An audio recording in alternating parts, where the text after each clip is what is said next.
Hello everyone. Today we are going to start our revision of the most important chapter of our CA Final Financial Reporting Syllabus, Financial Instrument. ठीक है, अब इस इंडेस के revision, complete revision ये video रहेगा. इसके बारे में कुछ दो तीन बातें करूंगा और फिर अपन चैप्टर पे चले जाएंगे. ये कंप्लीट पहली चीज, क्या सर हमने बहुत टाइम पहले फाइनेंशियल इंस्ट्रूमेंट पढ़ा, हम इसे देख सकते हैं? बिल्कुल भाई देख सकते हो आप. सर मैंने ना फाइनेंशियल इंस्ट्रूमेंट पढ़ा तो था, लेकिन हमारे टीचर ने बहुत सारा पढ़ा दिया और लास्ट में हमसे समेटते ही नहीं बना. तो क्या हम भी रेफर कर सकते हैं? बिल्कुल कर सकते हो. ठीक है, इसके बाद सर मैंने बहुत पहले पढ़ा था, मुझे याद नहीं है. थोड़ा बहुत अगर मेरे को याद आ जाए चीजें तो क्या चल जाएगा काम. इस रिवीजन के बाद क्या करना है, तो अगर आप पहली बार भी पढ़ रहे हो, दूसरी बार पढ़ रहे हो, आपको सिर्फ आपने बहुत टाइम से एफआर छुआ नहीं है, फाइनेंशियल इंस्ट्रूमेंट आपका बिगड़ा हुआ है, मैं आपको गारंटी देता हूं आप इस वीडियो को ध्यान से सुने. एक से दो बार, जितने भी एक पार्ट या दो पार्ट में ये वीडियो होगा, मैं इसमें सारे क्वेश्चंस का रिवीजन भी कराऊंगा. पहले कंसेप्ट, फिर उनके क्वेश्चन, फिर कंसेप्ट, फिर क्वेश्चन, फिर कंसेप्ट, फिर क्वेश्चन. तो आप टेंशन लेना ही मत, सारी की सारी चीजें अपन इन डिटेल डिस्कस करेंगे. और राइटिंग प्रैक्टिस का तो देखो मैं आपको बहुत पहले से बोल रहा हूं, कोई सब्स्टिट्यूट नहीं है, आपको लिख के सॉल्व तो करना पड़ेगा. तो दो बार मेरा वीडियो देखना है और उसके बाद सारे क्वेश्चन, हर टाइप की वैरायटी के क्वेश्चंस अपन कर लेंगे. And now we are moving ahead. Okay, so sir chapter का नाम है फाइनेंशियल इंस्ट्रूमेंट और अपन अपने हैंड रिटन नोट्स से, ये मैंने हैंड रिटन नोट्स इस यूट्यूब के डिस्क्रिप्शन पे मैंने अपने गूगल ड्राइव की लिंक देके रखी, जहां पे आपको मेरे सारे रिसोर्सेज मिल जाएंगे, मेरे टेलीग्राम चैनल की लिंक भी मिल जाएगी, आप वहां से देख सकते हो. सर तो फाइनेंशियल इंस्ट्रूमेंट में तीन इंडेस हैं, इंडेस 32, 109 और 107. सर 109 और 32 जो हैं, इन पे हमारा पूरा टाइम निकलने वाला है. 107 इज ऑल अबाउट डिस्क्लोजर्स, है ना. तो अपना पूरा फोकस 32 एंड 109 पे रहने वाला है. मैंने आपको रेगुलर बैच में जो नोट्स बनवाए तो उसी बेसिस पे ज्यादा डेप्थ में नहीं जाएंगे, लेकिन हम एक एक कंसेप्ट को एग्जाम के पॉइंट ऑफ व्यू से रिवाइज करेंगे with all the questions coming up. Okay, now ये स्टैंडर्ड आया क्यों? तो इस स्टैंडर्ड के लाने के पीछे लॉजिक ये था कि ये जो आप बैलेंस शीट देख रहे हो ना मेरे सामने, तो यहां पे ना कई सारी चीजें ऐसी थी जिनके ऊपर कोई स्टैंडर्ड था ही नहीं. सो इन सभी के लिए एक स्टैंडर्ड चाहिए था, एक यूनिफॉर्मिटी चाहिए थी, इसी वजह से एक अकाउंटिंग स्टैंडर्ड की नीड थी. सर इससे पहले क्या कोई अकाउंटिंग स्टैंडर्ड नहीं था क्या इंड एस के पहले? सर था, एस 30, 31, 32, बट वो रिकमेंडेटरी इन नेचर थे. By the time end S आए तो उन्होंने इसको रिप्लेस किया और इंड एस मैंडेटरी है नेचर में. इंड एस कवर क्या क्या करते हैं? इंड एस 32, 109 ये कवर क्या क्या करते हैं? सारे की सारी चीजें जो कवर करेंगे. लेकिन आपकी बैलेंस शीट की बारे में अगर मैं बात करूं लेमन लैंग्वेज में, तो equity, share capital, reserve, surplus, ये कुछ आइटम्स ऐसे हैं जिन पे कोई इंड एस था ही नहीं. Right, so this standard cover all the items in yellow which have been highlighted above. ठीक है, अब ज्यादा डेप्थ में नहीं जाएंगे, अपन आ जाएंगे सीधे फाइनेंशियल इंस्ट्रूमेंट पे. तो फाइनेंशियल इंस्ट्रूमेंट के अंदर मैंने आपको बताया तीन इंडेस. इंडेस 32 talks about definitions, classification and offsetting of financial assets and liabilities. अगर मैं वहीं बात करूं 109 की, तो 109 में मेजरमेंट, रिकॉग्निशन, डी रिकॉग्निशन किसका? फाइनेंशियल एसेट, फाइनेंशियल लायबिलिटी और derivative. Ind AS 107 is talking about disclosure only. So यहां पे डिस्क्लोजर की बात होती है. अब मैं आपको बात करता हूं कि इंड एस 32 पहले क्या बात करता है, उसके बारे में बात कर लेते हैं. अगर इंड एस 32 की मैं बात करूं दोस्तों, तो इंड एस 32 सिंपली मैं आपको बोलूं, ये इंड एस एग्जाम में शायद ना आए, एग्जाम में नहीं आए, लेकिन इसके बिना हम 109 पे जा ही नहीं सकते. बेसिकली इंड एस 32 में डेफिनेशंस दी हुई है और 109 में उसकी अकाउंटिंग दी हुई है. तो 109 पढ़ने से पहले 32 पे तो जाना ही पड़ेगा. हाँ, हो सकता है एमसीक्यू आ जाए, बिकॉज एमसीक्यू अब इंट्रोड्यूस हो गए सीए फाइनल के अकाउंटिंग पेपर्स पर भी. तो अब आपको मैं बताता हूं कि जब financial instrument, the word financial means cash and instrument is a contract. So any contract that can be settled in cash is financial instrument. एक कॉन्ट्रैक्ट जो कि सेटलमेंट जिसका किस में हो रहा है? कैश में, तो वो फाइनेंशियल इंस्ट्रूमेंट कहलाएगा. नाउ सर कॉन्ट्रैक्ट तो प्रेजेंट भी हो सकता है, फ्यूचर भी हो सकता है. Yes exactly. तो कौन से टाइप का कॉन्ट्रैक्ट? तो सर कॉन्ट्रैक्ट की बात अगर मैं करूं तो it may be a present and it may also be a future contract. Present contract है तो उसमें कोई भी नॉन डेरिवेटिव एलिमेंट रहेगा, वो तो पूरा पूरा पूरा नॉन डेरिवेटिव रहेगा। डेरिवेटिव मतलब जिसमें फ्लक्चुएशंस हो। लेकिन अगर हम आज कॉन्ट्रैक्ट कर रहे हैं फ्यूचर के लिए तो उसको हम बोलेंगे forward contract which is a part of derivative. Okay, अभी आगे हम और डिस्कस करेंगे, ठीक है। सेटल्ड इन कैश का मतलब क्या होता है सर? या तो हमने कैश रिसीव करी या कैश पे करी। अगर हमने कैश रिसीव करी है तो हमारे लिए वो हो जाएगा फाइनेंशियल एसेट। लेकिन अगर हमने कैश पे करी है तो हमें ये देखना पड़ेगा कि क्या फिक्स्ड अमाउंट में कैश पे करी है या नेट एसेट्स के बेसिस पे। सर अगर नेट एसेट्स के बेसिस पे मैंने कैश पे करी है, नेट एसेट के बेसिस पे, तो वो इक्विटी कंसिडर होगा, it is not a liability. But अगर मैंने कोई फिक्स्ड अमाउंट पे किया तो उसको हम बोलेंगे financial liability. Sir if contract said I will give you, contract में ऐसा बोला हुआ है कि I will give you, my company will give you what, 10,000 equity shares, तो फिर वो मेरे लिए क्या हो जाएगा? मैंने आपको जो पेमेंट किया ना वो इक्विटी के फॉर्म में पेमेंट किया है। बट मैं अगर आपको बोलूं कि my company will pay you shares of ₹10,000, पिछले वाले में क्या डिफरेंस था सर? पिछले वाले में आप 10,000 इक्विटी शेयर का पेमेंट कर रहे थे, but this time you are making the payment of shares only but based on the fixed amount. तो ये जो फिक्स्ड अमाउंट है ये फाइनेंशियल लायबिलिटी हो जाएगी। Is that clear? डन, कोई दिक्कत नहीं। इसको और आगे अपन समझते हैं। तो एक्चुअल में जो बेयर एक्ट में डेफिनेशन दी हुई है, so financial instrument is a contract that gives rise to financial asset and rise to financial asset to one party and financial liability or equity to another party। मतलब financial instrument एक ऐसा contract है जो एक party के लिए क्या हो जाएगा? फाइनेंशियल एसेट, और दूसरी पार्टी के लिए इक्विटी और फाइनेंशियल लायबिलिटी। सर ऐसे कौन से एसेट्स हैं या लायबिलिटीज हैं जो इस फाइनेंशियल इंस्ट्रूमेंट में कवर नहीं होंगे? तो नॉन एप्लीकेबिलिटी के लिए PPE, intangible asset, inventory, income tax liabilities, leases, employ benefits और अदर इंडेस जैसे 110, 28 and 111। 110 consolidation in case of subsidiary के बारे में बात करता है, 28 बात करता है इन्वेस्टमेंट इन एसोसिएट्स, 111 बात करता है ज्वाइंट अरेंजमेंट्स के बारे में। तो इन सब पर फाइनेंशियल इंस्ट्रूमेंट का इंडेस एप्लीकेबल नहीं होगा। Is that clear to everyone? Okay, now what is the meaning of financial assets, financial liability and equity. अब यहां पे मीनिंग पे आ जाते हैं। मीनिंग के लिए समझते हैं। सबसे पहले फाइनेंशियल एसेट के बारे में बात कर लें तो financial asset is nothing but the financial asset के अंदर क्या आ जाएगा? कैश और equity instrument of another entity. अगर आपको कोई दे रहा है, फाइनेंशियल एसेट कब होगा? जब आपको कुछ चीज रिसीव हो रही है, या तो कैश रिसीव हो रही है या equity shares of another company receive हो रहे हैं। Okay, now on any contract to receive cash और equity instrument of another entity और contractual right to recover financial asset. आपके पास कोई ऐसा राइट है जिससे आपको ना तो कैश मिल रही है ना इक्विटी शेयर्स मिल रहे हैं, बट दूसरी एंटिटी के ट्रेड रिसीवेबल्स आपके हो गए। अगर ऐसा कोई राइट आपको मिल रहा है तो वो भी आपकी बुक्स में फाइनेंशियल एसेट ही होगा।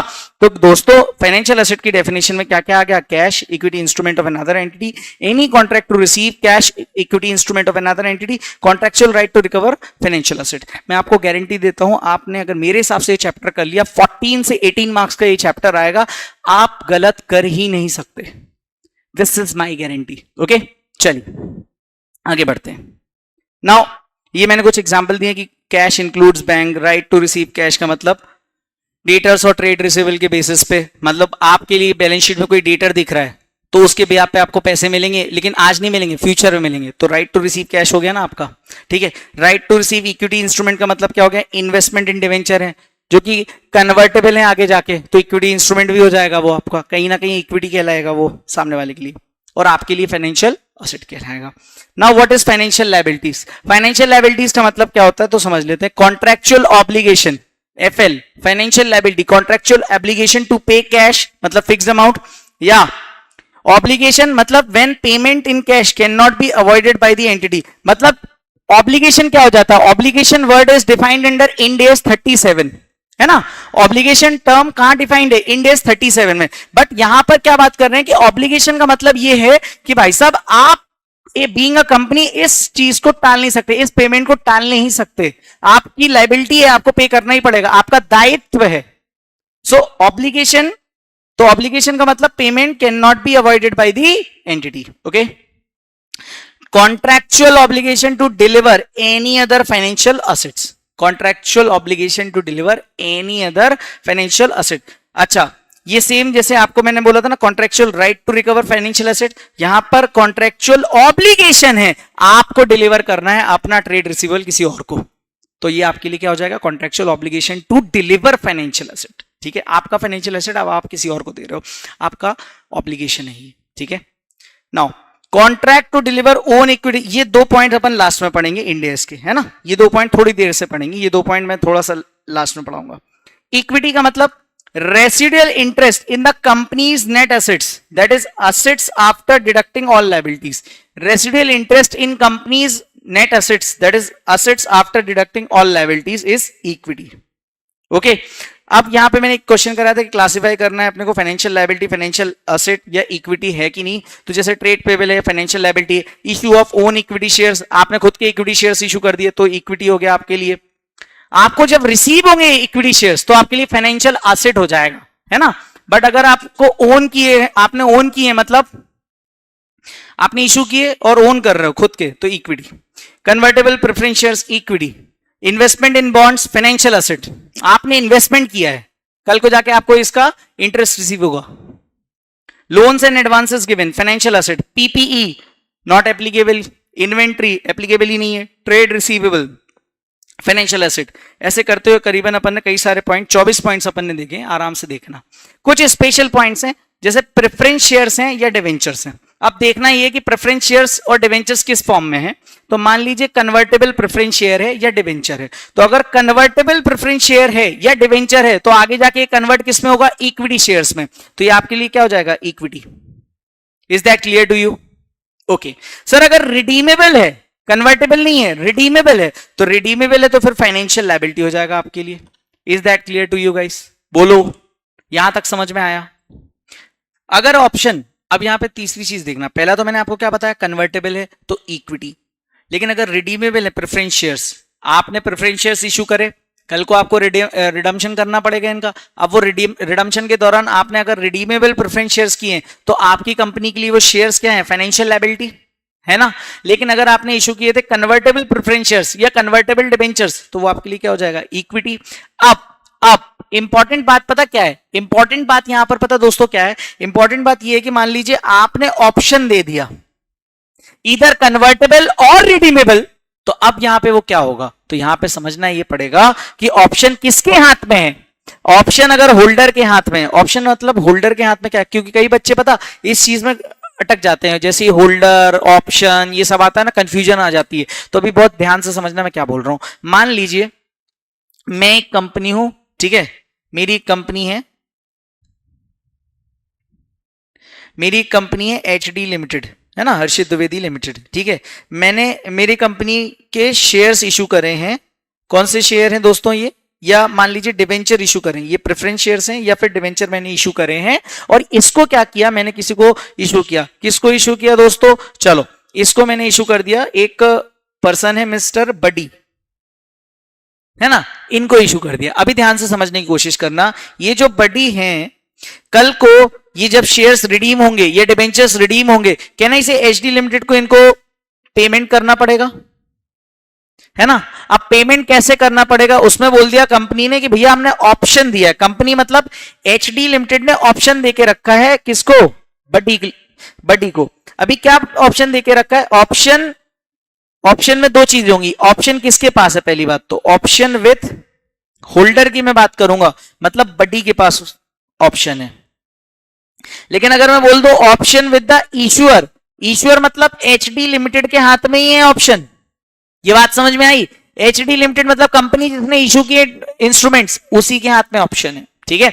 तो अगर होल्डर के हाथ में ऑप्शन है, होल्डर कौन है, बडी, मतलब आपके हाथ में कुछ भी नहीं है, तो आप इसे क्या क्लासिफाई करोगे, फाइनेंशियल लायबिलिटी। क्यों, क्योंकि वो हो सकता है आगे जाके कन्वर्टेबल ऑप्शन ले ले, मतलब इक्विटी शेयर वाला ऑप्शन ले ले, लेकिन क्या डे 1 पे आपको मालूम है वो क्या करने वाला है, नहीं सर, जब पता ही नहीं है डे 1 पे, तो आपके लिए तो हमेशा वो फाइनेंशियल लायबिलिटी रहेगी, यस और नो, क्योंकि आपके लिए तो डे 1 से, आप मतलब एचडी लिमिटेड के लिए तो डे 1 से ही वो ऑब्लिगेशन है। Okay, now option with the issuer, अगर issuer of the instrument, issuer मतलब जिसने इशू किया है इंस्ट्रूमेंट, है ना, इश्यूअर मतलब भगवान नहीं है, इशूअर। ओके, तो classification will depend on the intention. अब इंटेंशन क्या है, मान लो एचडी लिमिटेड की इंटेंशन है कैश में पेमेंट करना, तो एचडी लिमिटेड इसे डे वन में फाइनेंशियल लायबिलिटी बोल देगी। लेकिन एचडी लिमिटेड की इंटेंशन है टू पे बाय इक्विटी शेयर्स, तो इसको डे वन से इक्विटी कंसिडर कर लेगी। लेकिन डे वन पे उन्होंने कैश मतलब फाइनेंशियल इंस्ट्रूमेंट को क्या मान के रखा है कि भाई हम इसको कैश देंगे, तो डे वन पे उन्होंने फाइनेंशियल लायबिलिटी रिकॉग्नाइज करके रखा है। आगे जाके उन्होंने सोचा नहीं यार हम शेयर्स के फॉर्म में पेमेंट करेंगे, तो फिर आपको अप्लाई करना पड़ेगा प्रिंसिपल्स ऑफ रिक्लासिफिकेशन, जो कि हम आगे 109 में देखेंगे। ठीक है, अभी तक यहां तक कोई समस्या? ओके, आई होप यहां तक पूरा क्लियर है आप लोगों को। डन, चलिए आगे बढ़ते हैं। आगे बढ़ने से पहले मैं आपको बता दूं, आपको कहीं पे भी डाउट है तो आप पूछ लो, मेरा नंबर है, मेरे टेलीग्राम चैनल पे मैं अवेलेबल हूं। और वैसे तो कोई आएगा नहीं, मुझे इतना लगता है अगर आप मेरे हिसाब से पूरा कर लोगे इसको कोई भी दिक्कत नहीं आएगी। लेकिन स्टिल नेवरदलेस अगर आपको कोई प्रॉब्लम आती है तो I am there as a brother, as a younger brother. Okay okay, चलिए ये देखिए मैंने आपको देके रखा है यहाँ पे एग्जाम्पल। नाउ स्पेशल नोट्स में और क्या चीज है सर, अगर इररिडीमेबल प्रेफरेंस शेयर्स हैं, इररिडीमेबल प्रेफरेंस शेयर्स हैं तो वो ऑलवेज इक्विटी होगा, वो ऑलवेज इक्विटी हो। क्यों? क्योंकि ये वो वाले प्रेफरेंस शेयर्स हैं जो कभी रिडीम होने ही नहीं वाले, तो ये फाइनेंशियल लायबिलिटी तो होगी नहीं, ये हमेशा के लिए शेयर कैपिटल ही रहेगा। लेकिन अब बात कर रहा हूं मैं डिविडेंड ऑन प्रेफरेंस शेयर्स की, dividend on preference shares. Dividend on preference shares, अब ये देखना है कि भैया कन्वर्टेबल प्रेफरेंस शेयर्स थे कि रिडीमेबल प्रेफरेंस शेयर्स थे। सर अगर कन्वर्टेबल प्रेफरेंस शेयर्स थे, कन्वर्टेबल मतलब कंपलसरी कन्वर्जन होने वाला है और उन्होंने डिविडेंड दे दिया, या फिर रिडीमेबल प्रेफरेंस शेयर्स थे और वो डिविडेंड देना चाहते हैं, तो आगे जाके आपको ये देखना है कि भैया आपने क्या बोल के रखा है, या तो वो डिस्क्रिशनरी होंगे या मैंडेटरी। रिडीमेबल में क्या होगा? मैंडेटरी। मैंडेटरी मतलब आपको जो डिविडेंड वाली स्ट्रिप है, एक तो आप प्रिंसिपल का रीपेमेंट कर रहे हो, साथ ही साथ आप डिविडेंड का पेमेंट कर रहे हो। मैंडेटरी डिविडेंड है तो फिर वो आपके लिए आपको पे करना पड़ेगा और वो आपके लिए फाइनेंशियल लायबिलिटी हो जाएगी। मतलब dividend on preference shares, mandatory dividend payable है तो वो फाइनेंशियल लायबिलिटी होगी, लेकिन ऑब्लिगेशन है ही नहीं। क्यों? क्योंकि डिस्क्रिशनरी है तो नॉट अ फाइनेंशियल लायबिलिटी, वो फाइनेंशियल लायबिलिटी नहीं होगी दोस्तों। तो आपको मैं बहुत सिंपल प्रिसाइज फॉर्म में ये बता दूं तो सिंपल एक ही चीज ध्यान रखना, डिविडेंड ऑन प्रेफरेंस शेयर हाँ कंपलसरी कन्वर्टेबल है या रिडीमेबल है। सर कंपलसरी कन्वर्टेबल है तो डिविडेंड बांटेगा ही, फिर तो डिविडेंड बांटना है मतलब वो तो क्या हो जाएगा? Financial liability. But redeemable preference shares है, रिडीमेबल प्रेफरेंस शेयर है, हो सकता है कंपलसरी पेमेंट ऑफ डिविडेंड हो या ना हो, बट डिस्क्रिशनरी पेमेंट हो।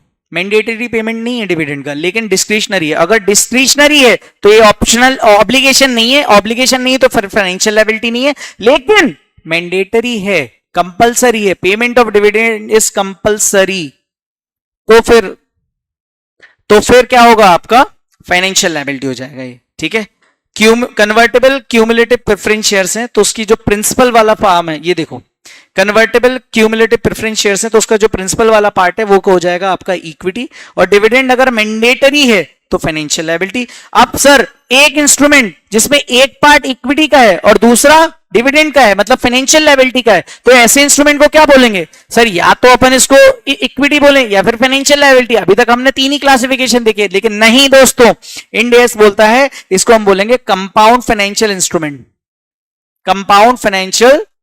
सो दोस्तों ये हो गया हमारा कंपाउंड फाइनेंशियल इंस्ट्रूमेंट। एक इंस्ट्रूमेंट में दो की शक्ति, आधा पार्ट इक्विटी का, आधा पार्ट लायबिलिटी का। So equity as well as the financial liability. अब ये बात समझना, कितना पार्ट इक्विटी का होगा, कितना पार्ट फाइनेंशियल लायबिलिटी का होगा, ये तो हम देखेंगे आगे जब हम 109 पढ़ेंगे। अभी मैं आपको सिर्फ इंड एस 32 से रिलेटेड चीजें बता रहा हूं, बेसिक चीजें। वहीं अब स्पेशल पॉइंट अपना अगला आ जाता है दोस्तों, and that talks about interest on debentures. तो इंटरेस्ट ऑन डिवेंचर अगर हमने कैश के फॉर्म में पे किया है तो वो फाइनेंशियल लायबिलिटी ही होगी। साथ ही साथ अगर मैं प्रिंसिपल के बारे में बात करूं, और प्रिंसिपल के बारे में जब मैं बात कर रहा हूं किसके? डिवेंचर के, और डिवेंचर अगर रिडीमेबल है, रिडीमेबल है तो फाइनेंशियल लायबिलिटी, लेकिन कन्वर्टेबल है मतलब आज वो डिवेंचर है आगे जाके इक्विटी में हो जाएगा तो उसको भी हम इक्विटी बोलेंगे। जब इंटरेस्ट वाला पार्ट हमेशा फाइनेंशियल लायबिलिटी कहलाएगा और प्रिंसिपल इफ कन्वर्टेबल है तो फिर वो भी इक्विटी हो गया। इक्विटी और वो financial liability compound financial instrument बन गया। लेकिन अगर इंटरेस्ट फाइनेंशियल लायबिलिटी है दोस्तों और रिडीमेबल भी कैश में है क्या, प्रिंसिपल पार्ट, तो दोनों ही financial liability overall financial liability होगा। समझ में आया? तो एक इंस्ट्रूमेंट में दो की शक्ति। लेकिन दोस्तों कंपाउंड फाइनेंशियल इंस्ट्रूमेंट बनेगा कब, उसके लिए इंड एस 32 कुछ बोलता है। क्या बोलता है समझते हैं। In a contract of financial instrument in case of holder there is no concept of compound financial instrument. क्या बोल रहे हैं? होल्डर के पॉइंट ऑफ व्यू से मैंने आपको अभी एग्जांपल क्या दिया था, एचडी लिमिटेड है, एचडी लिमिटेड ने किसको डिवेंचर्स इशू करे हैं, बडी को। अभी ध्यान से समझने की कोशिश करना, एचडी लिमिटेड एक कंपनी है जिसने किसको शेयर्स इशू, प्रेफरेंस शेयर्स या डिवेंचर्स इशू करे हैं, बडी को। अभी बडी के पास ऑप्शन है टू कन्वर्ट इट और रिडीम इट। तो अब ये ध्यान से समझने वाली बात ये है कि उसके लिए तो ये क्या हो जाएगा, फाइनेंशियल एसेट, और एचडी लिमिटेड के लिए डे वन से ही फाइनेंशियल लायबिलिटी हो जाएगी। क्यों? क्योंकि होल्डर के पॉइंट ऑफ व्यू से हमेशा कभी भी कंपाउंड फाइनेंशियल इंस्ट्रूमेंट नहीं होगा। कंपाउंड फाइनेंशियल इंस्ट्रूमेंट की पॉसिबिलिटी क्यों आएगी, तो उसके लिए वापस ये चार्ट देख लो। ऑप्शन विद द इशूअर है तो ही फाइनेंशियल लायबिलिटी या इक्विटी आ रहा है प्रिंसिपल में, और साथ ही साथ मैंने आपको यहां बताया था कि प्रिंसिपल पार्ट इक्विटी में है और एक पार्ट डिविडेंड फाइनेंशियल लायबिलिटी में है, या फिर डिवेंचर के केस में इंटरेस्ट वाला पार्ट फाइनेंशियल लायबिलिटी और प्रिंसिपल इक्विटी में है, तो कंपाउंड फाइनेंशियल इंस्ट्रूमेंट। और ये कब होगा, जब इंटेंशन किसके हाथ में है, मतलब ऑप्शन किसके हाथ में, इशूअर के हाथ में। इशूअर कौन था अपने ट्रांजैक्शन में, एचडी लिमिटेड। ठीक है, तो कंपाउंड फाइनेंशियल इंस्ट्रूमेंट वाला जो पॉइंट ऑफ व्यू है वो होल्डर के पॉइंट ऑफ व्यू से कभी आएगा नहीं, वो हमेशा इशूअर के पॉइंट ऑफ व्यू से होगा, है ना। और इसके लिए नीचे मैंने आपको एग्जांपल दिया हुआ है। कन्वर्टेबल डिवेंचर है, कंपलसरी कन्वर्जन है इनका। कन्वर्टेबल डिवेंचर कंपलसरी कन्वर्टेड है, प्रिंसिपल वाला पार्ट होगा और एक होगा पेमेंट इंटरेस्ट वाला पार्ट। अब जो प्रिंसिपल वाला पार्ट है उसमें आपको ये देखना है कि क्या वो इक्विटी शेयर्स इशू कर रहा है, हाँ। साथ ही साथ क्या fix to fix test meet करता है, सर ये क्या नई चीज आई, तो ही हम इससे इक्विटी बोलेंगे। मैं समझा रहा हूं फिक्स टू फिक्स टेस्ट क्या होता है, लेकिन पहले इतना समझ लेना कि प्रिंसिपल का जो अमाउंट है, प्रिंसिपल वाला जो पार्ट है, प्रिंसिपल वाले पार्ट में जो पेमेंट हो रहा है वो इक्विटी शेयर्स के फॉर्म में हो रहा है। साथ ही साथ fix to fix test meet हो रहा है। Sir what is this fix to fix test, मैं आपको आगे बताता हूं। फॉर एग्जाम्पल एक कन्वर्टेबल डिवेंचर है जिसके जो कन्वर्टेबल क्या हो रहे हैं, इक्विटी शेयर्स में, और जो नंबर ऑफ शेयर्स, मतलब हम रिडम्पशन के दौरान, रिडम्पशन जब होगा तब हम इक्विटी शेयर्स में रिपेमेंट करेंगे, और जब हम इक्विटी शेयर्स में रिपेमेंट करेंगे तो डे वन पे ही नंबर ऑफ शेयर्स फिक्स्ड हैं। अगर नंबर ऑफ इंस्ट्रूमेंट फिक्स्ड हैं तो फिर फाइनेंशियल इंस्ट्रूमेंट वाला जो फिक्स टू फिक्स टेस्ट है वो मीट हो जाएगा दोस्तों, याद रहेगा। Done, okay. Now the point is interest का क्या होगा, sir interest is obligation to pay, और अगर ऑब्लिगेशन टू पे तो it is always in case of debenture. Interest की बात हुई तो फिर ये क्या हो जाएगा, financial liability. Are you clear with this? Okay, so definition of equity is entity should issue own equity instrument and fixed to fixed test should be met, तभी हम उसको क्या बोलेंगे, इक्विटी। ये बात समझ में आ गई? ओके, तो fix to fix test meet होना जरूरी है अगर हम किसी चीज को क्लासिफाई कर रहे हैं इक्विटी। देखिए हमने पढ़ लिया फाइनेंशियल एसेट क्या होता है, हमने पढ़ लिया फाइनेंशियल लायबिलिटी क्या होती है, हमने पढ़ लिया कंपाउंड फाइनेंशियल इंस्ट्रूमेंट क्या होता है, और उस पर कंपाउंड फाइनेंशियल इंस्ट्रूमेंट के लिए मैंने आपको बताया कि होल्डर के पॉइंट ऑफ व्यू से कभी भी कोई कंपाउंड फाइनेंशियल इंस्ट्रूमेंट का कोई भी लॉजिक नहीं आएगा, लेकिन there is a concept of compound financial instrument on the basis of issuer's point of view. Issuer के पॉइंट ऑफ व्यू से ऐसा होगा, और उसमें भी अगर मान लीजिए कंपाउंड फाइनेंशियल इंस्ट्रूमेंट है तो जो प्रिंसिपल वाला पार्ट है वो इक्विटी होगा या इंटरेस्ट वाला पार्ट इक्विटी होगा। जो भी पार्ट इक्विटी है वो इक्विटी कब क्लासिफाई होगा, जब fix to fix test meet होगा और उसके पेमेंट के लिए इक्विटी इंस्ट्रूमेंट्स इशू हुए हैं। Is that clear? ओके, फिर ये कुछ मॉड्यूल के क्वेश्चंस हैं जो क्लासिफिकेशन से रिलेटेड है, बट उसके बाद ये मॉड्यूल का एग्जांपल नंबर 1। एग्जांपल नंबर 1 ये क्वेश्चन था, इवैल्यूएट द फाइनेंशियल एसेट्स। तो इन्वेस्टमेंट इन बॉन्ड्स और डिवेंचर ये फाइनेंशियल एसेट है। रीजन क्या है, contractual right to receive the cash. Loans and receivables financial asset, contractual right to receive cash. Deposit दिए हैं, आगे जाके आपको राइट है to receive the cash. Trade and other receivables, contractual right to receive cash, cash and cash equivalent specifically covered in the definition. क्यों? क्योंकि अगर आप फाइनेंशियल एसेट की डेफिनेशन देखोगे, पहला ही पॉइंट है कैश और bank. Bank balance, again contractual right to receive cash. Okay, now again investment in equity shares, आपने आज इन्वेस्टमेंट करा इक्विटी शेयर्स में, आगे जाके आपको कुछ मिलेगा, तो ये आज आपके लिए क्या हो गया? Financial asset. और आपको डेफिनेशन में कौन सा वाला पॉइंट कवर हुआ? सेकंड वाला point, that is equity instrument of another entity. Perpetual debt instrument, perpetual का मतलब कब इंस्ट्रूमेंट रिडीम होगा? On the date of liquidation, liquidation के टाइम पे रिडीम होगा, तो ये फाइनेंशियल असेट हो जाएगा। Physical assets such as inventory, PP, ये तो स्कोप के बाहर है। इंड एस 32 के बाहर ही हो गए, फाइनेंशियल इंस्ट्रूमेंट में कवर ही नहीं होंगे। राइट टू यूज एसेट, ये तो भैया इंड एस 116 लीज की बात कर रहा है, ये फाइनेंशियल इंस्ट्रूमेंट में ही कवर नहीं होगा। इनटेंजिबल भी कवर नहीं होगा, प्रीपेड एक्सपेंस भी कवर नहीं होंगे। Advances given for goods and services, no. मैं आपको क्या बोल रहा हूं, ये जो मैंने आपको 24 एग्जांपल यहां पे स्पेशल पॉइंट्स के पहले आपको कवर करवाए ना, ये आप कर लोगे ना तो आपके मॉड्यूल के सारे इलस्ट्रेशंस हो जाएंगे। इंड एस 32 से वैसे तो क्वेश्चन आता नहीं है, अगर आ जाए तो कोई दिक्कत नहीं, वैसे एक है ना। इसके बाद अपन आ जाते हैं comparison of financial assets, financial liability and equity. ये एक चार्ट गिवन है आपके मॉड्यूल में, देख लो। देखो, financial asset, cash and equity instrument of another entity, है ना। फिर तीसरा पॉइंट क्या हो गया? Contractual right to receive cash और another financial asset from another entity, है ना। या तो कॉन्ट्रेक्चुअल राइट है टू रिसीव कैश, मतलब आज नहीं, आगे जाके, आज आपने कॉन्ट्रैक्ट कर लिया, फ्यूचर में आपको कैश मिलेगी, या फिर उसके बदले में आपको सामने वाली कंपनी की क्या फ्यूचर में शेयर्स मिलेंगे, सिक्योरिटीज मिलेंगी, तो ये हो जाएगा क्या? Financial asset. Now comes the third point, to exchange financial asset or financial liabilities with another entity under the conditions that are potentially favorable to the entity. ये थर्ड वाला पॉइंट, याद है मैंने ऊपर 2 पॉइंट छुड़वाए थे आपको, है ना। ये थर्ड वाला पॉइंट यहाँ पे, और ऊपर के जो 2 पॉइंट है वो सारे कवर हो जाएंगे, बस 2 मिनट रुकना। ये थर्ड का एक्सप्लेनेशन नीचे ही दिया। क्या दिया है देखो, एक है एचडी और एक है बड़ी, ठीक है। इन दोनों ने आपस में शर्त लगाई कि रिलायंस का शेयर 100 रुपए का जो आज है वो आगे जाके बढ़ेगा, ठीक है। दोनों बोल रहे हैं, एचडी भी बोल रहा है कि यार बढ़ेगा, और बड़ी भी बोल रही है कि आगे जाके बढ़ेगा ये, ठीक है। लेकिन एचडी बोल रहा है यार ये आगे जाके ना प्राइस बढ़ के 110 रुपए ही होगी।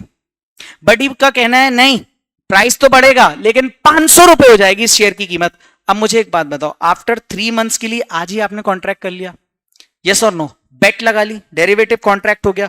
ये कौन सा बेट का कॉन्ट्रैक्ट क्या हो गया? डेरिवेटिव का कॉन्ट्रैक्ट हो गया। सर ये डेरिवेटिव का कॉन्ट्रैक्ट मतलब फ्यूचर कॉन्ट्रैक्ट हो गया। अब ये फ्यूचर कॉन्ट्रैक्ट जैसे ही हुआ, फ्यूचर कॉन्ट्रैक्ट जैसे ही हो गया, तो मुझे एक बात बताओ, अगर ये 110 हो गया तो एचडी के लिए क्या हो जाएगा? Financial asset. क्यों? क्योंकि शर्त ये थी कि अगर ये प्राइस बढ़ा 110 तक ही हुआ तो एचडी शर्त जीत जाएगा और एचडी को मिलेंगे 6000 रुपए, ठीक है। विनिंग अमाउंट कितना था बेट पे? 6000 रुपीज की, या तुम अपने हिसाब से जो भी तुम्हें बेट लगानी, ठीक है। 6000 रुपए की बेट थी, तो अगर ये 110 से बढ़ गया प्राइस, 110 हो गया प्राइस जाके आगे 3 महीने के बाद, तो एचडी जीत जाएगा। और अगर ये 500 हो गया तो कौन जीत जाएगा? बड़ी जीत जाएगी। और उसको कितने मिलेंगे? 6000। कौन देगा? एचडी देगा। तो अब मुझे बताओ, अगर ये 110 हो गई बढ़ के, तो फाइनेंशियल एसेट किसके लिए हो गया? एचडी के लिए। और बड़ी के लिए यही सेम कॉन्ट्रैक्ट क्या हो गया? Financial liability.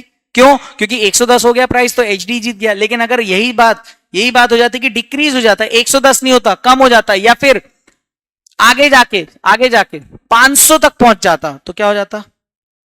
एचडी के लिए फाइनेंशियल लायबिलिटी और बड़ी के लिए फाइनेंशियल एसेट। तो ये वही चीज बोल रहे हैं कि भैया to exchange financial asset or financial liability with another entity under conditions that are potentially favorable। अगर कंडीशन पोटेंशियली फेवरेबल है तो आप जो फाइनेंशियल एसेट या लायबिलिटी का लेन देन कर रहे हो, तो ये क्या हो जाएगा? ये आपके लिए फाइनेंशियल एसेट हो जाएगा। क्यों? जब कंडीशन पोटेंशियली फेवरेबल है।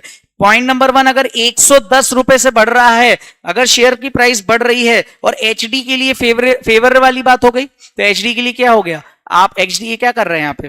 फाइनेंशियल एसेट में डील कर रहा है, और ऐसी कंडीशन जो पोटेंशियली फेवरेबल है, और वहीं बड़ी के लिए पोटेंशियली अनफेवरेबल है। तो ये देखो सेम चीज देगी, टू एक्सचेंज फाइनेंशियल एसेट और liability with another entity under condition that are potentially unfavourable to the entity. ये बात समझ में आई? ओके। इक्विटी के बारे में अच्छा, फाइनेंशियल लायबिलिटी के लिए क्या लिखा है? Contractual obligation to pay cash, deliver मतलब पे कैश, और another financial asset to another entity basically, ठीक है। और ये वाला पॉइंट तो मैंने आपको थर्ड पॉइंट समझा ही दिया। फिर a contract that will or may be settled in entity's own equity instrument including derivative non derivative, जहां पे fix to fix test meet ना हो और आपको ऑब्लिगेशन है, कॉन्ट्रैक्ट है कि पे करना ही पड़ेगा, तो वो आपके लिए फाइनेंशियल लायबिलिटी। और जहां पे आपको रिसीव हो रहे हैं इक्विटी शेयर्स फ्यूचर में, तो वो आपके लिए फाइनेंशियल असेट। और जहां पर fix to fix test meet हो गया तो वो आपके लिए इक्विटी हो गई। ये देखो सेम चीज आ गई। तो ये यहां पे हमारा इंड एस 32 का ऑलमोस्ट बेसिक खत्म होने पे आ रहा है, ठीक है। अब examples of items classified as equity और फाइनेंशियल लायबिलिटी। एक डिवेंचर है 100 रुपए का, जिसके बदले में आपने मतलब आपने कॉन्ट्रैक्ट ऐसा किया आप आगे जाके उसको 5 इक्विटी शेयर्स इशू कर रहे हो। तो मुझे बताओ, आपने डे 1 पे number of equity shares fix कर दिए? हाँ।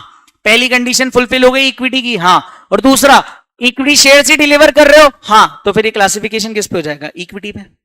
यस और no? Now the second thing, second example, एक डिबेंचर है 100 रुपए का, settled by issue of share warrant of ₹100, number of equity instrument to be issued ₹100, that is market price. आपने number of equity instrument कितने issue होंगे ये day 1 पे fix नहीं है, तो ये फाइनेंशियल लायबिलिटी। क्यों? क्योंकि भले ही आप इक्विटी शेयर्स इशू कर रहे हो, लेकिन number of equity instrument fix है क्या डे 1 पे? नहीं है फिक्स। जब फिक्स नहीं है तो फिर financial liability.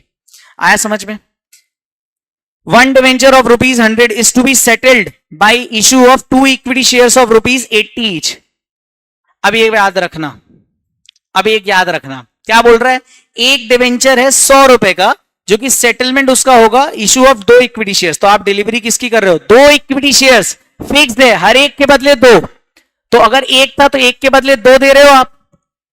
Equity instruments fix है और इक्विटी शेयर्स ही दे रहे हो, तो इक्विटी वाला पार्ट आ गया। मतलब आपने प्रिंसिपल का पेमेंट काय पे किया है? इक्विटी पे, लेकिन जो इसका इंटरेस्ट होगा डिवेंचर का वो काय पे जाएगा?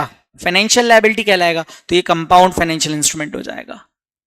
Okay, this is how we have to apply it. Yes, एक डिवेंचर 100 रुपए का है, इशू किए सामने, उसके बदले में 5 इक्विटी शेयर्स और बैलेंस इन कैश। तो जो 5 इक्विटी शेयर्स हैं, आपने ये तो बताया ही ना कि कितने के बदले कर रहे हैं। क्यों? क्योंकि आपने कुछ ना कुछ बैलेंस कैश में भी किया, मतलब आपने फिक्स किया ही नहीं, तो ये फाइनेंशियल लायबिलिटी हो गई। एक डिबेंचर 100 रुपए का है, to be settled by issue of 5 equity shares, extra shares issue due to bonus.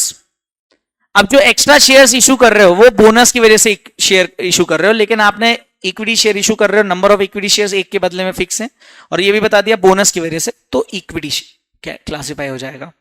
Same, one debenture of ₹100 settled by issue of 5 equity shares, extra shares, जो 5 एक्स्ट्रा शेयर्स मतलब जो 4 share extra जा रहे हैं वो शेयर्स स्प्लिट, शेयर्स को split कर देते हैं। अपन ने बचपन में रिकंस्ट्रक्शन में पढ़ा था शेयर स्प्लिट क्या होता है, शेयर्स को बांट देना छोटे छोटे फॉर्म में, तो वो भी इक्विटी कहलाएगा।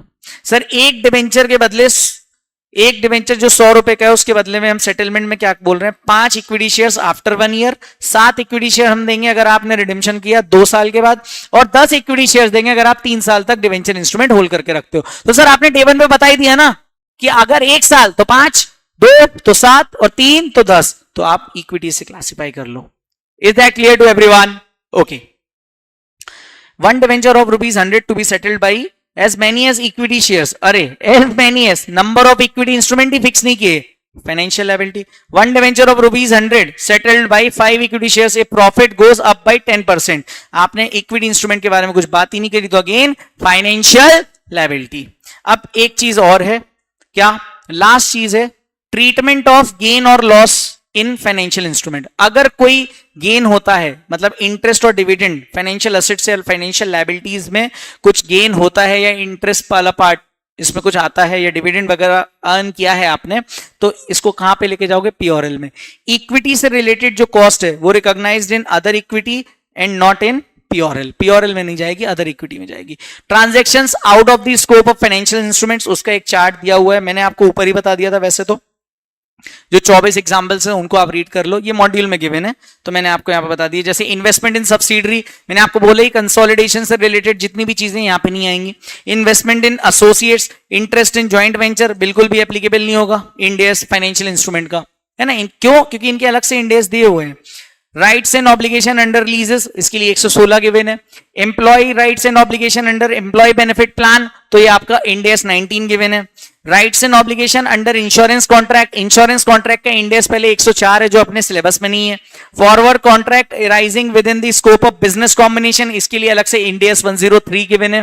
देन आपका share based payment 102, reimbursement right in respect of provision, provision की बात कर रहे हैं, end AS 37। Rights and obligation under revenue for contracts with customer 115, इसका अलग से ही दिया हुआ है, तो अपने को यहां पे झांकने की जरूरत नहीं है, याद रहेगा।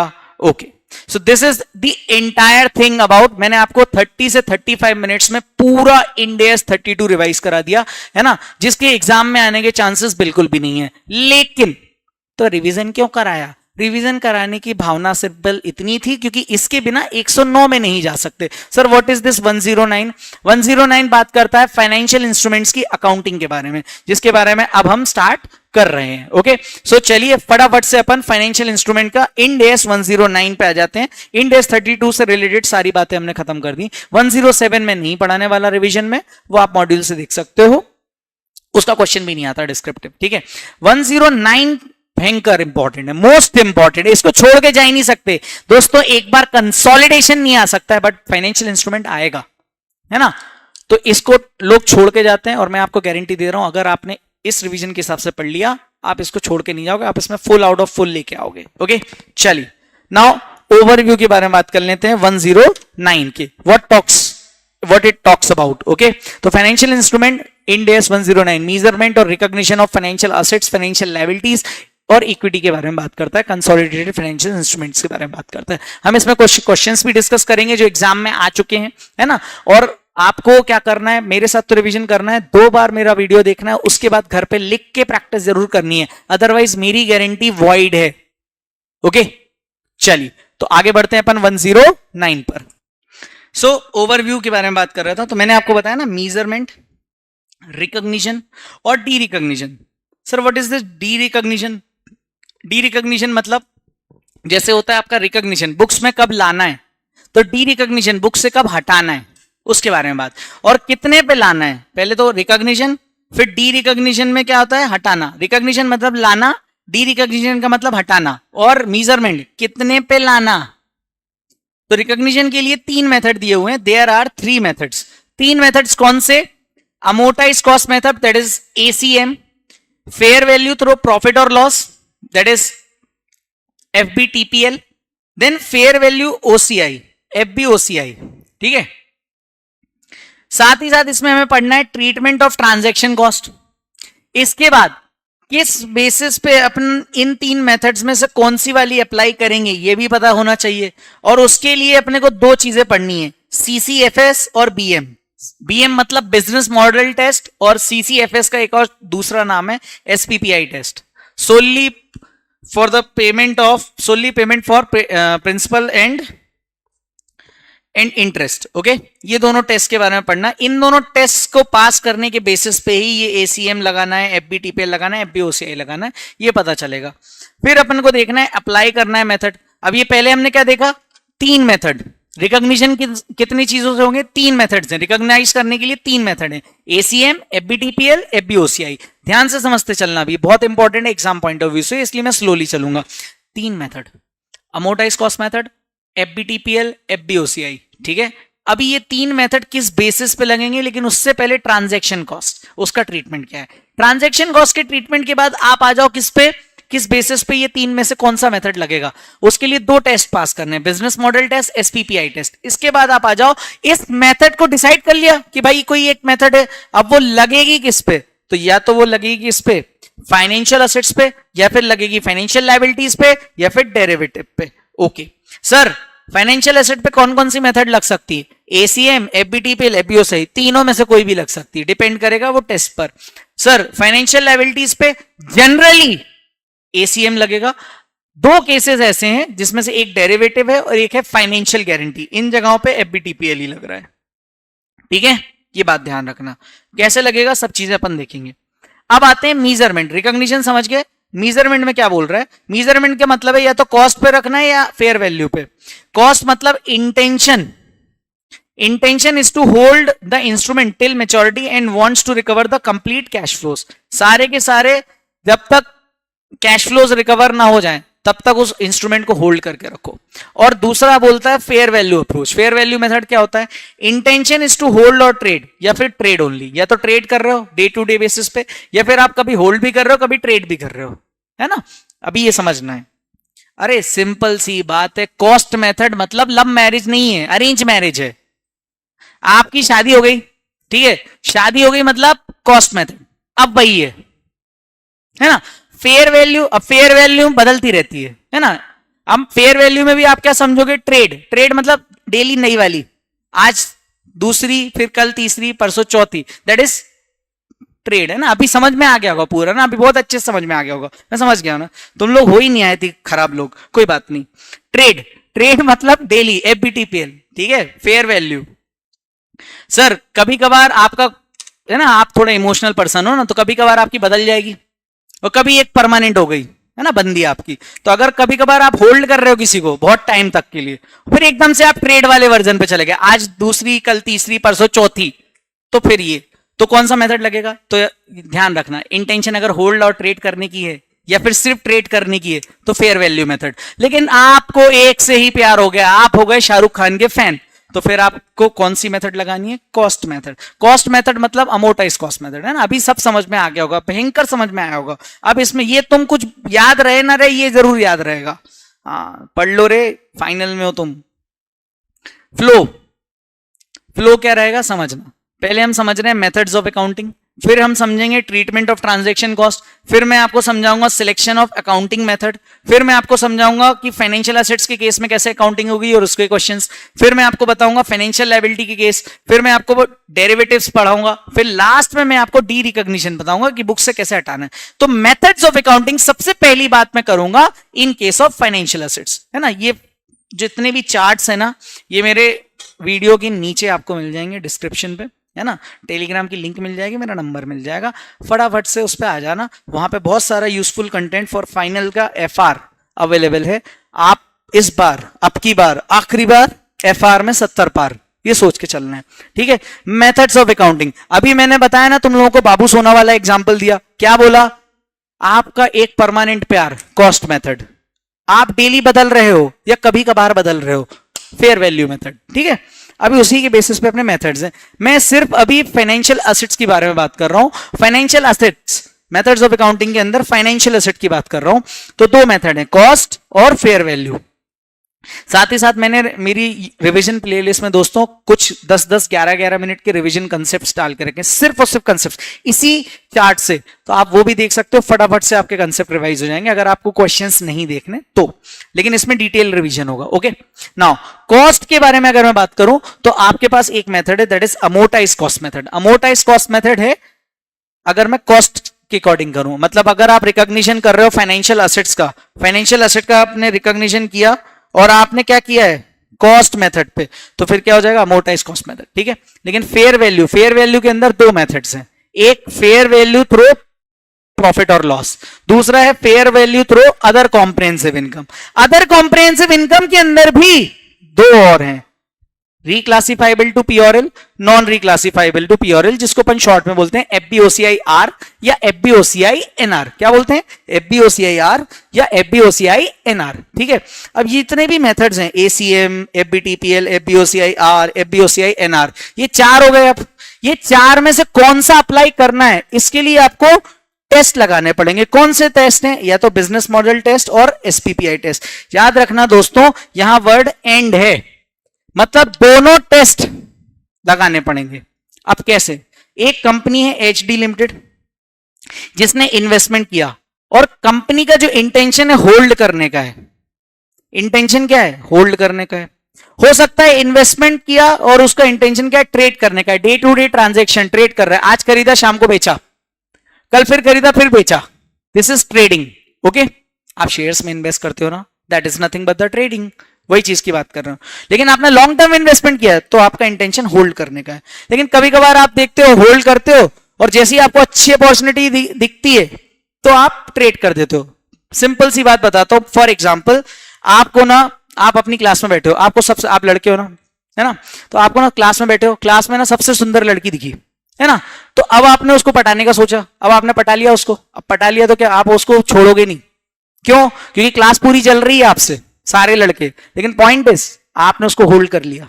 तो जैसे ही आपने इन्वेस्टमेंट किया अपने टाइम का, तो आपने अगले फाइनेंशियल इंस्ट्रूमेंट को होल्ड कर लिया। बेसिकली देखो मैं सिर्फ ये सारी बातें काल्पनिक कर रहा हूं, तुम्हारा थोड़ा सा रिवीजन अच्छा हो जाए, है ना, इंपॉर्टेंट चैप्टर है, ध्यान लगा के पढ़ो, ठीक है। मान लो आप हो बिल्कुल कूल बन के आते हो, आज इससे बात कर रहे हो, कल दूसरी वाली से, आपका इंटेंशन ट्रेड का है, तो आपका एंटिटी का इंटेंशन क्या हो जाएगा, ट्रेड, कभी इससे कभी उससे कभी उससे, है ना, कभी फर्स्ट बेंच कभी लास्ट बेंच, कभी जूनियर सेक्शन कभी सीनियर सेक्शन, ऐसा। और आप दुख के मारे काश कोई मिल जाए वैसे लोगों, तो आपको जो मिला उसमें आप खुश, लेकिन आप अपॉर्चुनिटी का ढूंढ रहे थे कि इससे कोई अच्छा मिल जाए, तो इसको छोड़ो और दूसरे को पकड़ो। तो आपकी इंटेंशन दोस्तों पता क्या है, होल्ड एंड ट्रेड, मतलब थोड़े टाइम के लिए होल्ड किया फिर ट्रेड कर दिया, समझ गए। तो वैसे ही इन्वेस्टमेंट होता है, investment to hold, investment to trade, investment आपने होल्ड और ट्रेड किया। अभी ध्यान से समझना, ये जो भी मॉडल है, ये जो भी इंटेंशन है, इसे बोलते हैं बिजनेस मॉडल आपका। भाई आप इन्वेस्टमेंट लॉन्ग टर्म तक होल्ड कर रहे हो, तो आपका मॉडल क्या हो गया, बिजनेस मॉडल होल्ड करने का हो गया। आपने ट्रेड किया तो आपका बिजनेस मॉडल ट्रेड करने का हो गया। आपने होल्ड और ट्रेड, कभी होल्ड करते हो अच्छी अपॉर्चुनिटी में बेच देते हो।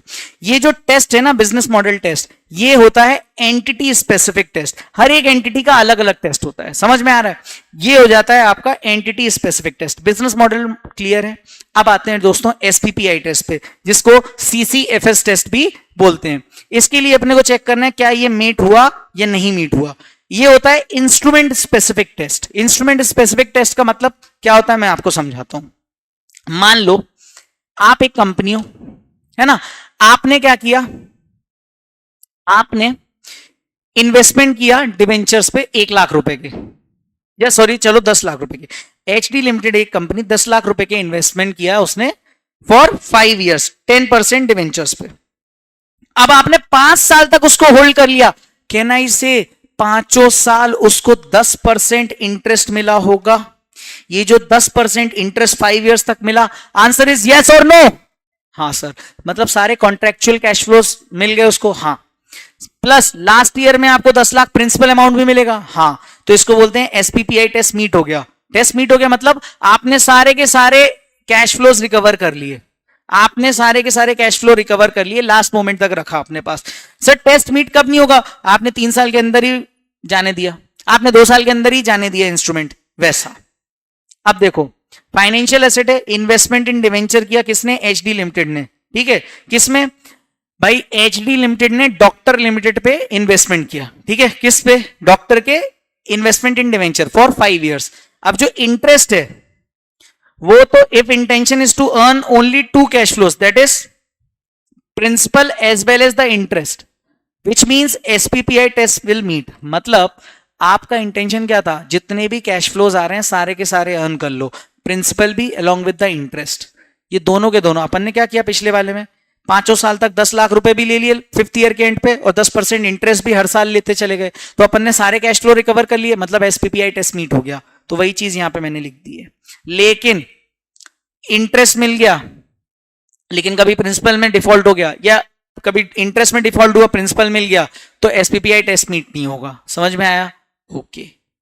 नाउ इन्वेस्टमेंट एग्जांपल देके रखें, investment in debenture for 5 years है, तो देखो प्रिंसिपल भी मिल गया, 5 साल का इंटरेस्ट भी मिल गया, तो एसपीपीआई टेस्ट मीट हो गया। भाई इन्वेस्टमेंट इन डिवेंचर है 5 इयर्स के लिए, company thinking to sell, principal तो सेल हो जाएगा, इंटरेस्ट कुछ ही मिला और गेन और लॉस हुआ, हाँ, स्टिल एसपीपीआई नहीं मीट हुआ। क्यों, क्योंकि सारे कॉन्ट्रेक्चुअल कैश फ्लोज नहीं मिले अपने को, रिकवर नहीं कर पाए। ये बात समझ में आई, ओके। इन्वेस्टमेंट किया इक्विटी शेयर्स पे, भाई साहब एसपीपीआई टेस्ट मीट ही नहीं हो सकता। क्यों, क्योंकि इक्विटी शेयर्स पे इन्वेस्ट किया है तो वो थोड़ी रिडीम होते हैं, वो थोड़ी रिपेबल होते हैं, वो तो कब होते हैं जब कंपनी बंद हो जाती है। तो SPPI test will never met. समझ में आया। तो देखना, एक कंपनी है जिसने इन्वेस्टमेंट किए हैं, वो इन्वेस्टमेंट का इंटेंशन क्या है, होल्ड ट्रेड और होल्ड और ट्रेड, तो ये इसको बोलते हैं बिजनेस मॉडल। लेकिन उसमें इन्वेस्टमेंट अलग अलग इंस्ट्रूमेंट्स पर करे हैं, इस पे अपन चेक करेंगे एसपीपीआई टेस्ट मीट हुआ, एसपीपीआई टेस्ट मीट हुआ, एसपीपीआई टेस्ट, एसपीपी, हर एक इंस्ट्रूमेंट पे एसपीपीआई टेस्ट लगाएंगे। तो इंस्ट्रूमेंट स्पेसिफिक टेस्ट होता है एसपीपीआई टेस्ट, और एक जो पूरा एंटिटी के इन्वेस्टमेंट को देखता है उसको बोलते हैं बिजनेस मॉडल टेस्ट। ये बात समझ में आई? अब सर ये तो आपने हमें समझा दिया बहुत डेप्थ में कि बिजनेस मॉडल टेस्ट क्या होता है, एसपीपीआई टेस्ट क्या होता है, लेकिन अब आप हमें ये बताइए कि इसके बेसिस पे हम मेथड ऑफ अकाउंटिंग कैसे डिसाइड करें। तो दोस्तों बहुत सिंपल, इस चार्ट पे आ जाओ। अगर आपका बिजनेस मॉडल होल्ड करने का है, क्या करने का है? होल्ड करने का है। आप इंस्ट्रूमेंट को होल्ड करके रखते हो और एसपीपीआई जो टेस्ट है वो मीट हो गया, होल्ड किया बिजनेस मॉडल। इंटेंशन क्या है? Business model is to hold and SPPI test meet, तो आपको लगाना है अमोर्टाइज कॉस्ट मेथड। ठीक है, अगर बिजनेस मॉडल तो होल्ड करने का है लेकिन एसपीपीआई टेस्ट मीट नहीं हुआ तो आपको लगाना है एफबीटीपीएल मेथड। ठीक है, बिजनेस मॉडल आपका क्या है? होल्ड और ट्रेड। कभी होल्ड किया, अच्छी अपॉर्चुनिटी के टाइम पे ट्रेड कर दिया, फिर आपने देखा एसपीपीआई टेस्ट क्या है, सो एसपीपीआई टेस्ट मीट हो गया तो आप उसको यूज करोगे fair value through other comprehensive reclassifiable, मतलब एफबीओसीआईआर मेथड। लेकिन अगर अगेन एसपीपीआई टेस्ट मीट नहीं हुआ तो एफबीटीपीएल मेथड यूज कर रहे हो। तो यहां पे देख लो, पहले वाले में क्या था? इंटेंशन होल्ड और SPPI test meet, ACM. Intention hold, SPPI test meet नहीं हुआ, एफबीटीपीएल। इंटेंशन होल्ड और ट्रेड, लेकिन एसपीपीआई टेस्ट मीट भी हो गया, एफबीओसीआई रिक्लासिफाइबल। इंटेंशन होल्ड और ट्रेड, लेकिन एसपीपीआई टेस्ट मीट नहीं हुआ, एफबीटीपीएल मेथड। और लास्ट में इंटेंशन सिर्फ ट्रेड करने की है तो एसपीपीआई चेक ही मत करो, क्योंकि ट्रेड कर रहे हो मतलब डायरेक्टली पीओआरएल पे डेली अकाउंटिंग कर रहे हो, प्रॉफिट एंड लॉस हिट करो। इंड एस बोलता है कि जहां जहां एसपीपीआई टेस्ट मीट नहीं हो रहा, कहां दो ही सिचुएशन है जहां पे या तो बिजनेस मॉडल होल्ड कर रहे हो या होल्ड और ट्रेड कर रहे हो, वहां पर आप चाहो तो एफबीटीपीएल यूज मत करो, आप वहां पर एफबीओसीआई नॉन रिक्लासिफाइबल टू पीओआरएल ये वाला मेथड यूज कर सकते हो। बट ये इररिवोकेबल ऑप्शन है।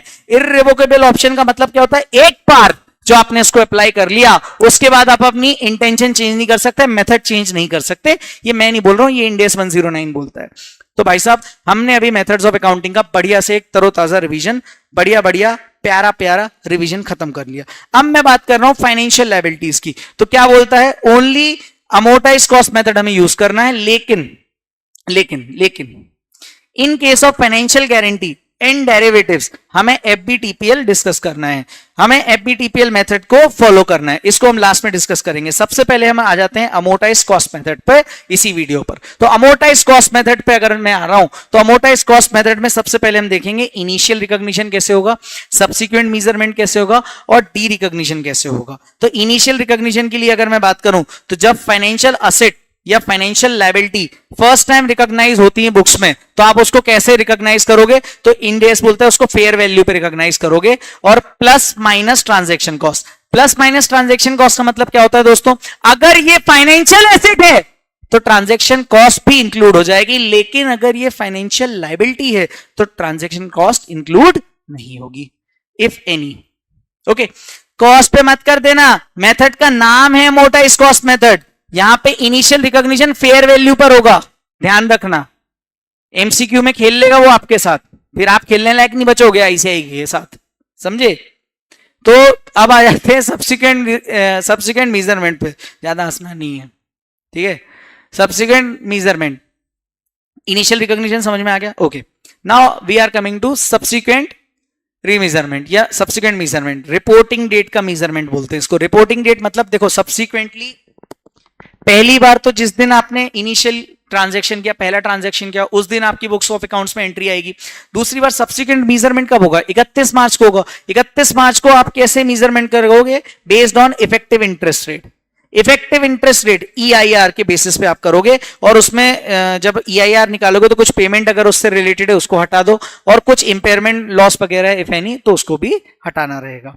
डी रिकॉग्निशन के टाइम पे क्या होगा? तो अगर इंस्ट्रूमेंट को सेल कर दिया, ट्रांसफर कर दिया, सेटलमेंट कर दिया उसका, तो आप पीओआरएल की मदद से डी रिकॉग्नाइज कर दो। इसको हम लास्ट में डिस्कस करेंगे। तो फाइनेंशियल एसेट के लिए एसीएम कब लगेगा?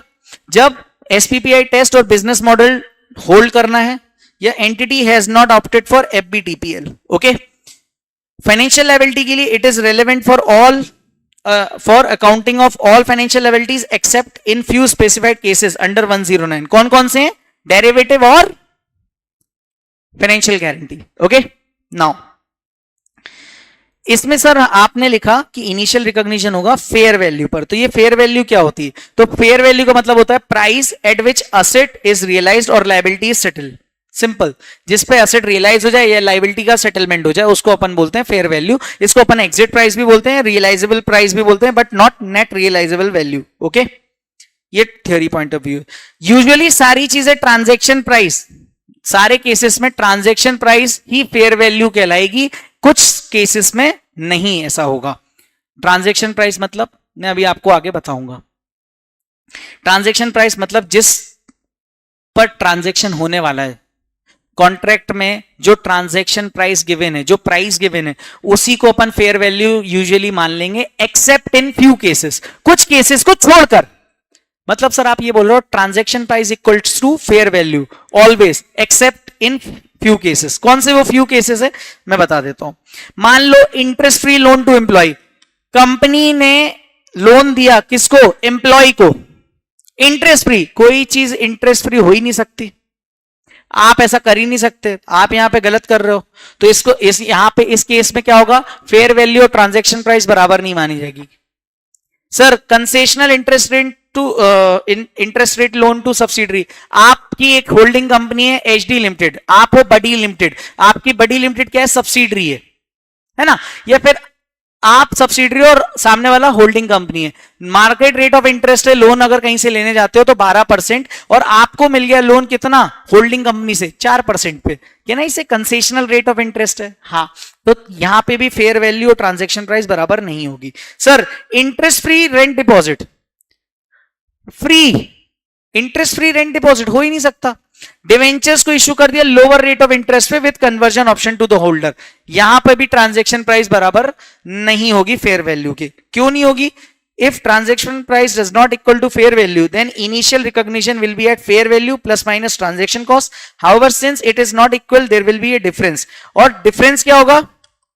डिफरेंस होगा या तो थ्रू एक्टिव मार्केट प्राइस की वजह से, जिसको हम पीओरएल से एडजस्ट कर देंगे, है ना, एक्टिव मार्केट प्राइस की वजह से, जिसको हम पीओरएल से एडजस्ट करेंगे, या फिर हम इसे डेफर कर देंगे। डेफर कैसे करेंगे? If it can be recognised as financial asset और लायबिलिटी ट्रांसफर टू पीओरएल। कैसे? अब अपन क्वेश्चन समझेंगे, समझने की कोशिश करना। यहां पे मैं आपको एक बहुत सिंपल सा क्वेश्चन समझाने की कोशिश करता हूं।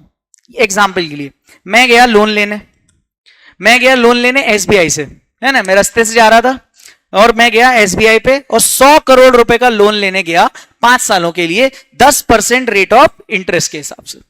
एसबीआई ने बोला देंगे ना सर? बिल्कुल देंगे। बोले अच्छा कितना? तो सामने वाला बोलता सर बेटा 10% रेट ऑफ इंटरेस्ट आपको पे करना पड़ेगा पर एनम।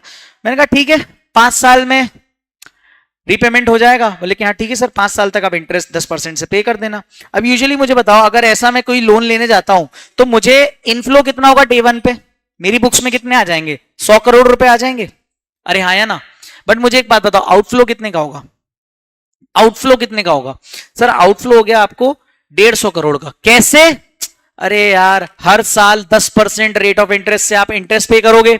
100 करोड़ का लोन लिया है, 5 साल तक इंटरेस्ट भी तो पे करोगे, और लास्ट ईयर में आपको प्रिंसिपल अमाउंट भी पे करना है, तो लास्ट में आपको 150 करोड़ का आउटफ्लो होगा। हाँ, तो ये जो एक्स्ट्रा 50 करोड़ हुए ये क्या हो गया? इंटरेस्ट। हाँ या ना? अब वहीं पर थोड़ी सी सिचुएशन चेंज करते हैं। मैं गया बैंक रास्ते से जाते हुए, है ना, रास्ते में से गया, एसबीआई पहुंचा, वहां पर मेरा जान पहचान का मेरा मेंटी मिल गया। मुझे मेंटी कौन था? बडी, मेरा दोस्त मिल गया बडी।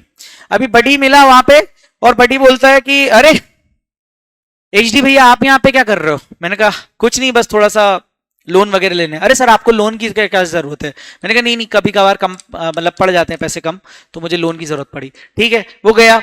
100 करोड़ का लोन जब मैंने बोला कि मुझे चाहिए, तो सामने वाले ने बोला अरे यार सर क्या बात है, कोई इतना बड़ा लोन ले रहे हो, मेरा सौभाग्य सर, मैं आपको लोन दिला रहा हूं मेरी बैंक से। मैंने कहा थैंक यू यार। तो जैसे ही उसने लोन वगैरह सैंक्शन करवाया तो उसने बोला कि सर 10% रेट ऑफ इंटरेस्ट लगेगा।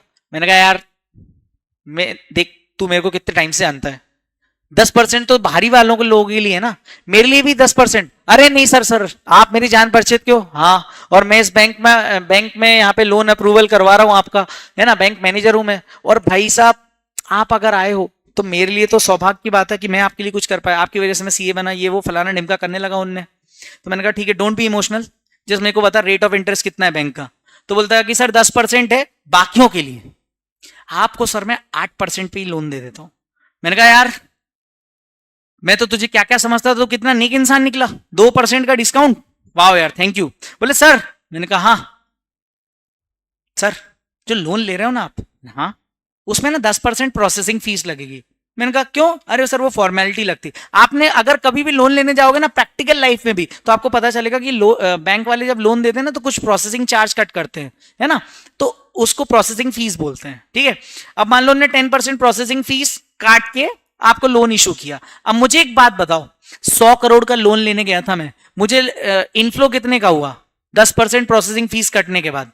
सर 90 करोड़ का। यस, तो डे वन पे मेरे पास 90 करोड़ आ गए। अब मुझे 8% कंसेशनल रेट पे क्या करना है, इंटरेस्ट पे करना है। 100 करोड़ का 8% मतलब हर साल 8 करोड़ रुपए का इंटरेस्ट पे करना है, और 5th ईयर पे 100 करोड़ भी पे करने। टोटल मेरे को 140 करोड़ का आउटफ्लो करना पड़ा। अच्छा मुझे बताओ डे वन पे कितना आया था? सर 90 करोड़ आया था। तो सर एक बात बताओ, इसने यहां से भी तो 50 करोड़ का इंटरेस्ट कमा लिया ना? अरे बाप रे, हाँ ये बात हुई। ओके, तो सर अब इसकी अकाउंटिंग कैसे करोगे? तो ये तो कैश फ्लो हो गए। अब देखो ये आपने कैश फ्लो समझ लिया, तो स्टेप नंबर 1, जब भी आप अमोर्टाइज कॉस्ट मेथड करोगे तो आपको ये 5 स्टेप्स फॉलो करने हैं। कैश फ्लोस स्टेप नंबर 1 में, स्टेप नंबर 2 में आपको देखना है fair value of financial asset और financial liability as the case में भी। केस क्वेश्चन पढ़ के ही आपको समझना पड़ेगा कि फाइनेंशियल एसेट है या फाइनेंशियल लायबिलिटी आपके लिए। स्टेप नंबर 3 पर आपको इफेक्टिव इंटरेस्ट रेट निकालना पड़ेगा। स्टेप नंबर 4 पर लोन अमोर्टाइजेशन टेबल, जो आपने बचपन में फाइनेंशियल मैनेजमेंट में सीखी थी इंटरमीडिएट में, है ना। और स्टेप नंबर 5 फाउंडेशन की चीज है, जर्नल एंट्री 11th की चीज है, कर नहीं पाओगे फाइनल लेवल पे जनरल एंट्री नहीं करो, क्या बात कर रहे हो, अभी करते हैं, जान दे देंगे सर अपन जनरल एंट्री पास करने में, आप टेंशन ही मत लो। मैंने कहा ठीक है। तो चलो अमोर्टाइज कॉस्ट मेथड में 5 स्टेप 14 नंबर आपके। कैसे? स्टेप नंबर 1 क्या करना है, cash flows. Step number 2 fair value of the financial assets और financial liability. Step number 3 effective interest rate. Step number 4 loan amortisation table. Step number 5 general entries. ये 5 के 5 steps आपके ACM method में। अभी देखो स्टेप नंबर 1 आपने कर लिया, क्या किया, ये कैश फ्लोज देख लिया आपने। हाँ, स्टेप नंबर 2 क्या होता है समझना, यही देखो स्टेप नंबर 1 मैंने आपको कैश फ्लो में करवा दिया कि देखो 90 करोड़ का डे 1 पे हुआ, बाकी 8 करोड़ और ये सब टोटल, ठीक है।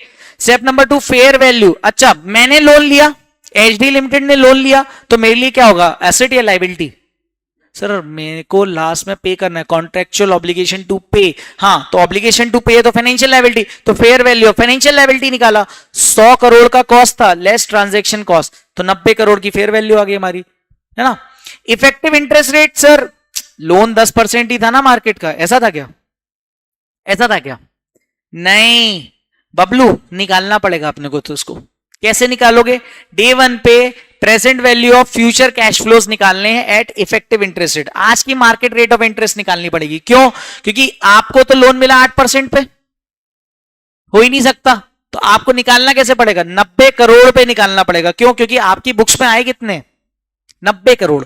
इफेक्टिव इंटरेस्ट रेट पता क्या होती है? इफेक्टिव इंटरेस्ट रेट वो होती है कि भाई आज की current market rate on the value of loan taken by या value of the loan given by the concern person. अब मुझे एक बात बताओ, आपको मिला कितना था लोन के फॉर्म में? सर 90 करोड़, और ये जो 10% है ये तो 100 करोड़ के लिए था ना। हाँ, और 8% तो उसने कंसेशन दे दिया था। हाँ, तो वो भी नहीं होगा। ओके, तो फिर कैसे निकालोगे? तो अपन ने टाइम वैल्यू ऑफ मनी पढ़ा है। हाँ सर, तो टाइम वैल्यू ऑफ मनी का कंसेप्ट लगा देंगे। कैसे लगाएंगे? Sir 90 crore is equal to 8 crore, क्योंकि present value of future cash flows, तो fair value equals to present value of future cash flows at effective interest rate. Effective interest rate अपने को पता नहीं है, तो let the effective interest rate be x. Equation बना लो x. अब जैसे ही मैंने एक्स लिया, आपके मन में बहुत सारे नाम आ गए होंगे, बेटा वो नाम नहीं कर रहा हूं मैं, आपकी एक्स के बारे में बात नहीं कर रहा हूं मैं, यहां पे एक्स बोल रहा हूं इफेक्टिव इंटरेस्ट रेट को। तो अपने को फाइंड करना है एक्स को, ठीक है। तो फाइंड एक्स। अब एक्स को फाइंड करेंगे, तो एक्स को फाइंड करने के लिए अपने को क्या देखना पड़ेगा? कैश फ्लोज देखने पड़ेंगे। हर एक साल अपन ने 8-8 करोड़ का रिपेमेंट किया, और 5th ईयर पे अपन ने 100 करोड़ का अलग से प्रिंसिपल का रिपेमेंट किया है। तो 8 crore into present value annuity factor, present value annuity factor मतलब 5 साल का ले लेंगे at X percentage for 5 years, plus 100 crore into X percentage for 5th year at X. Okay, अब ऐसे तो पता नहीं है, तो फिर अपन ने एफएम में क्या पढ़ा है, जब भी अपने को रेट ऑफ इंटरेस्ट नहीं मिलती तो अपन क्या करते, trial and error method. Trial and error method आप लगाओगे तो 9%। एग्जाम में कैसे पता करोगे, एग्जाम में कुछ भी नहीं, आपको जो रेट ऑफ इंटरेस्ट दिए ना, या तो उससे एक डिजिट नीचे वाला या एक डिजिट ऊपर वाला अप्लाई कर लेना, ऑटोमेटिकली आंसर आ जाएगा। लेट द एक्स भी 9% अपन ने लिया है ना, एक्स की जगह पर हमने 9% लिया, 9% का 5 इयर्स के हिसाब से प्रेजेंट वैल्यू एन्युटी फैक्टर निकाला तो 3.8896, 4 डिजिट तक निकालने का डिस्काउंटिंग फैक्टर, आंसर एक्यूरेट आएगा। ठीक है, ट्राई करना हमेशा 4 डिजिट का। यहां पर भी 5th ईयर का डिस्काउंटिंग फैक्टर 0.6805 आया, तो टोटल आपका हो गया 96.11 करोड़। आपको कितना चाहिए था, 90 करोड़। क्या मैच हुआ, नहीं, तो एक काम करो 11% कर दो, 11% किया तो ये हो गया 88.91%। अरे सर मेरे को तो 90 करोड़ चाहिए था, ये कितना आ गया 96.11 करोड़, और इधर 88.91 करोड़। हमने एक और चीज पढ़ी है फाइनेंशियल मैनेजमेंट में, क्या पढ़ा है sir, interpolation formula. Interpolation formula हम यूज करेंगे, और इंटरपोलेशन फॉर्मूला यूज करके दोनों रेट के बीच का जो हमें डिटरमाइंड फैक्टर चाहिए वो मिल जाएगा, तो उससे हमारा इक्वेट करने पे आ जाएगा 10.69%। Is that clear. Equation interpolation method का फॉर्मूला क्या होता है ये देख लीजिए, lower rate plus highest range less desired range. Desired range का मतलब होता है 90 करोड़, है ना। हाईएस्ट रेंज हमारे कितना है 96.11, लास्ट में हाईएस्ट लेस लोएस्ट और into difference in the rates, तो ये निकाल लेंगे तो अपना आ जाएगा 10.69%। इसके बाद स्टेप नंबर 4 पर हम बनाएंगे टेबल फाइनेंशियल लायबिलिटी के लिए, loan amortisation table, LAT loan amortisation table बनाएंगे। लोन अमोर्टाइजेशन टेबल बनाते से ही सबसे पहले क्या करेंगे, year 1 opening balance 90 crore, 90 crore जैसे ही हमने देखा, उसके बाद उस पर हम इंटरेस्ट लगाएंगे at effective interest rate that is 10.69%। तो 10.69% से आ जाएगा 9.62%। हर साल हम रिपेमेंट कितना कर रहे हैं 8 करोड़, है ना, और क्लोजिंग बैलेंस आ गया 91.62। जो ईयर 1 का क्लोजिंग है वो ईयर 2 का ओपनिंग हो जाएगा 91.62 करोड़। फिर अपन उसमें इफेक्टिव इंटरेस्ट रेट लगाया और ऐसे करते करते लास्ट में 0 बचेगा। ओके, ट्राई कर लेना। देन अच्छा हाँ, ये यहाँ पे ना कुछ अप्रोक्सीमेशंस आएंगे, चलेगा, क्यों, क्योंकि इफेक्टिव इंटरेस्ट रेट ऊपर नीचे हो सकता है, तो थोड़ा बहुत अप्रोक्सीमेट आएगा, चलेगा, इतना एग्जाम में चलता है इतना। सर अगर क्वेश्चन में ही हमें present value annuity factor given है या डिस्काउंटिंग फैक्टर्स गिवन है, तो हम कैलकुलेटर पे खुद कैलकुलेट करें या हम वो वाला यूज करें जो हमें क्वेश्चन में गिवन है। आंसर इस क्वेश्चन में जो गिवन है तो फिर वही यूज करने का, क्यों दिमाग लगाने का, है ना। दिमाग तब लगाओ जब इंफॉर्मेशन गिवन ना हो, इंफॉर्मेशन अगर गिवन है तो वही यूज करने का, simple. Step number 5 journal entries, ये तो बचपन से करते आ रहे हैं। डे 1 पे मुझे बताओ एंट्री क्या होगी। डे 1 पे आपके पास 90 करोड़ आ गए SBI से, तो आपकी बुक्स में bank account debit to financial liability, क्यों, क्योंकि आज नहीं 5 साल बाद आपको पेमेंट करना है, तो cash bank account debit to 90। Okay, हर साल इंटरेस्ट राइट ऑफ होता जाएगा, मतलब अनवाइंड होता जाएगा, तो P&L that is interest debit to financial liability. और ये जो इंटरेस्ट वाला अमाउंट है ना, हर साल चेंज होगा ईयर 1 2 3 4 5 में, और इस तरह से जनरल एंट्री मत करके आ जाना है ना, ये सिर्फ मैंने यहाँ जगह बचाने के लिए किया है, आपको पूरा प्रॉपर जनरल का फॉर्मेट बनाना है। और ये हमने इफेक्टिव इंटरेस्ट रेट यहां से उठाई है, हर साल जो हमने इफेक्टिव इंटरेस्ट रेट निकाली है स्टेप नंबर 4 से, ठीक है। फिर financial liability account debit to bank, हर साल 8 करोड़ अपन पे कर रहे हैं और लास्ट ईयर 108 पे कर रहे हैं, ठीक है।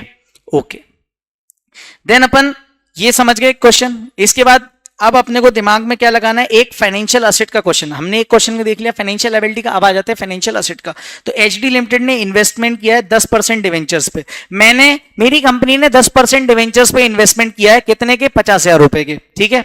डिवेंचर्स इशूड हुए हैं 10% प्रीमियम पे एंड रिडीम होंगे after 3 years at premium of 15%। Calculate the value of investment in the books of HD limited in each year, also calculate interest recognised each year.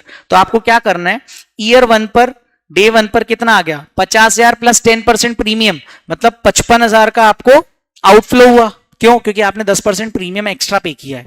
लेकिन रिडम्पशन 15% पे होगा, हर साल आपको 5,000 का इंटरेस्ट भी मिलेगा, प्लस लास्ट ईयर 50,000 प्लस 15% 57,500 का principal repayment होगा। तो ये आपके लिए फाइनेंशियल एसेट हो गया। डे 1 पे आउटफ्लो है, बाकी दिनों पे इनफ्लो हो रहा है, ठीक है। आप चेक करके देख लेना, ये जो इंटरेस्ट आया ना यहाँ पे, जैसे पिछले वाले क्वेश्चन में आपका जो इंटरेस्ट आया था ना दोस्तों, ये 50 करोड़, तो इसका भी टोटल अगर आप देखोगे ना इंटरपोलेशन के बाद ये जो आपने इंटरेस्ट निकाला था, ये 5 साल का 50 करोड़ के अप्रॉक्सी आएगा हर बार, है ना। आपको क्रॉस वेरिफिकेशन करना है तो ये मैंने आपको एक शॉर्ट ट्रिक बता दी, ठीक है। ऐसे ही यहाँ पे देख लो, आपने कितना किया, 72,500 का इनफ्लो हुआ, कैसे 5,000 5,000 5,000 15,000 ये और 57,500, तो 72,500 का इनफ्लो। आउटफ्लो आपने 55,000 का किया था, 17,500 आपने इंटरेस्ट अर्न किया है यहाँ पे। Fair value of the financial asset 55,000। Effective interest rate again आपको एक्स लेना पड़ेगा, 11% और 10% से आपने निकाल लिया। इंटरपोलेशन लगाया तो 10.46% आ गया। जैसे ही आया तो लोन अमोर्टाइजेशन टेबल पे बना ली, लोन अमोर्टाइजेशन टेबल डे 1 पे 55,000, 10.46% जो आया उस पर आपने इंटरेस्ट निकाल लिया। फिर रिपेमेंट 5,000 का, क्लोजिंग बैलेंस, ऐसी क्लोजिंग बैलेंस से आपने वापस से लास्ट में आपका जीरो बचेगा, ये क्लोजिंग बैलेंस थर्ड ईयर पे, और ये देखो 2 रुपए का डिफरेंस आया, 17,500 होगा, ये टोटल कर लोगे तो आप। ओके, नाउ कम्स दी जनरल एंट्री। डे 1 पे फाइनेंशियल एसेट अकाउंट डेबिट, क्यों? क्योंकि आज आपने इन्वेस्टमेंट किया, you have a contractual right to receive the cash, so financial asset account debit to cash bank. Now 55,000 से एंट्री होगी डे 1 पे, जिसको अपन ईयर 0 लिख रहे हैं, ठीक है। फिर हर साल इंटरेस्ट की एंट्री लोन अमोर्टाइजेशन टेबल से, फिर कितना रिपेमेंट हो रहा है cash bank to financial assets, बस खत्म। इफेक्टिव इंटरेस्ट रेट वगैरह समझ लिया। इसके बाद आता है transaction cost. Now comes the transaction cost का ट्रीटमेंट क्या होता है। तो transaction cost means cost incurred in direct connection to issue और acquisition of any of the financial instrument. ऐसी कॉस्ट जो या तो purchase of the financial instrument में लग रही है या उससे रिलेटेड उसको इशू करने से लग रहा है या सेल करने पे, तो ये क्या हो जाएगा, इसको हम बोलेंगे transaction cost. Cost incurred in relation, direct relation to issue और acquisition of any of the financial instruments, ठीक है। अब if it is related to equity, इसको आप रिजर्व से एडजस्ट कर दो। अगर वो फाइनेंशियल असेट्स और फाइनेंशियल लायबिलिटी में है तो आप जैसा प्रिंसिपल इंड AS 109 में दिया है वो अपन आगे एग्जांपल में देखेंगे, वैसे कर लो। और अगर कंपाउंड फाइनेंशियल इंस्ट्रूमेंट से रिलेटेड है तो आप जैसे ही एक इंस्ट्रूमेंट के टोटल ट्रांजैक्शन प्राइस को फाइनेंशियल लायबिलिटी और इक्विटी में बांटते हो, वैसे ही ट्रांजैक्शन कॉस्ट को भी उसी रेशियो में आपस में बांट देने का। Simple, okay. Fair value compute करना है। अब फेयर वैल्यू कंप्यूट करने के लिए मैंने आपको क्या बोला था कि फेयर वैल्यू तो नॉर्मली क्या होती है, ट्रांजैक्शन प्राइस ही फेयर वैल्यू होती है, अभी तक जो अपन ने एग्जांपल देखे। लेकिन मैंने आपको कुछ ऊपर बताया था कि कुछ ट्रांजैक्शन ऐसे होते हैं जहां पर फेयर वैल्यू और ट्रांजैक्शन प्राइस बराबर नहीं होती, जैसे कि when there is a pre existing relationship between borrower और लेंडर। मैंने आपको वहां पे ऊपर पढ़ाया था ना, interest free loan to the employee और loan concessional rate, concessional loan to the employee. तो क्यों यहां पे मुझे बताओ, इंटरेस्ट फ्री लोन क्यों दिया गया एम्प्लॉय को? क्योंकि एम्प्लॉयर और एम्प्लॉय रिलेशनशिप है, यस और no? Because there is any pre existing relationship between employer and employee. Holding और सब्सिडरी वाला अपन ने देखा था ऊपर, वही चीज यहां बोल रहा है कि where there is any pre existing relationship between borrower and lender, या तो कौन होगा, एम्प्लॉयर एम्प्लॉय होगा, या पेरेंट सब्सिडरी होगा, या फिर लीज का पेमेंट होगा, डिपॉजिट वगैरह से रिलेटेड होगा। अपन ये तीनों केसेस देखेंगे। या फिर कंपाउंड फाइनेंशियल इंस्ट्रूमेंट भी हो सकता है। सर कंपाउंड फाइनेंशियल इंस्ट्रूमेंट कब होगा? जब आपने डिवेंचर्स को इश्यू कर दिया कम रेट ऑफ इंटरेस्ट पे, मार्केट रेट से भी कम रेट पे, तब कंपाउंड फाइनेंशियल इंस्ट्रूमेंट का होगा। ये भी अपन आगे डिस्कस करेंगे।